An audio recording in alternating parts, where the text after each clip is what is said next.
Сәлем баршаңызға. Бүгін сіздерге жұмыртқасыз өте дәмді пирог дайындайтын боламыз. Бізге керектілер: ржаной ұн, кефир, какао ұнтағы, ас содасы, қант алмастырғыш және творог. Кефирді ыдысымызға құйып, үстіне жарты шай қасық ас содамызды салатын боламыз.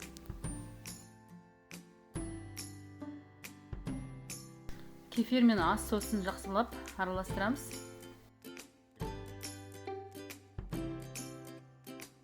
Енді құрғақ ингредиенттерді бір-бірінің үстіне салып жақсылап араластырамыз.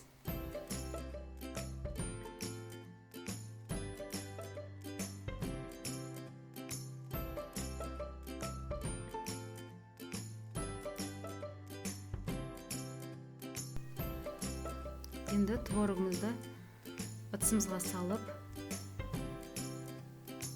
үстіне қант алмастырғыш саламыз. Сосын жақсылап араластырып, біркелкі етіп, қолымыздың көмегімен домалақ етіп жасаймыз.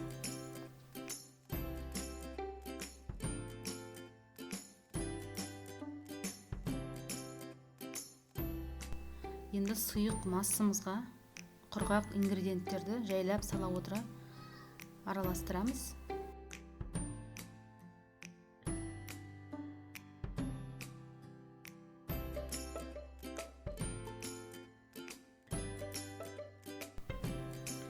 Мен осындай формаға салып аламын. Енді творогымызды үстіне әр жерден салатын боламыз. Енді пешімізге 140 градуста 25 минуттай пісіріп аламыз. Міне біздің пирогымыз осындай болып піседі. Енді суығанын күтеміз.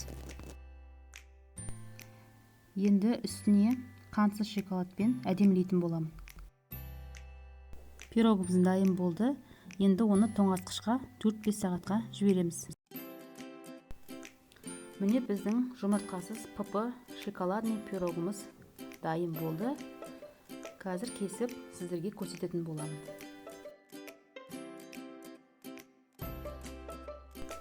Міне біздің пирогымыз өте жұмсақ болып шықты.